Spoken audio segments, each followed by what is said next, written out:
ये जो आपको सामने एरिया नज़र आ रहा है, ज़रा गौर देखें तो ये इंडिया की तरफ से कश्मीर है, इंडियन कश्मीर है, मकबूजा कश्मीर है, हमारा कश्मीर का दूसरी तरफ वाला हिस्सा है। ये जो सामने दरिया की इस साइड ही आप देख रहे हैं, ये नीलम का एरिया, ये हमारा आज़ाद कश्मीर का एरिया है। दरिया के उस पार ये जो एरिया आप देख रहे हैं, ये जो मकानात बने हुए, ये इंडिया के उस जानब मकबूजा कश्मीर के हैं। ये दूसरी कश्मीर है हमारे आपके सामने जो नज़र आ रही है, ज़रा तो देखें। ये है वो नीलम किरण, सबसे खूबसूरत तरीन जगह मेरे ख़्याल में कश्मीर में, जो हमारी कश्मीर है इस तरफ की और उस तरफ की, इसका जो सबसे खूबसूरत व्यू है, लकड़ी के मकानात बने हुए ये आपके सामने, वही खूबसूरत जगह।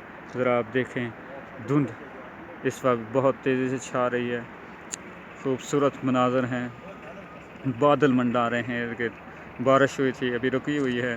आप ज़रा देखें तो बहुत ही प्यारा व्यू है। ये है वो मनाज़र।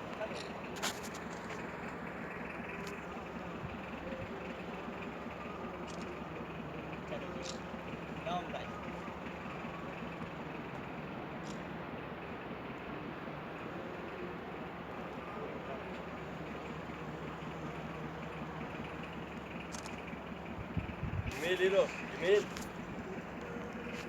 Hero.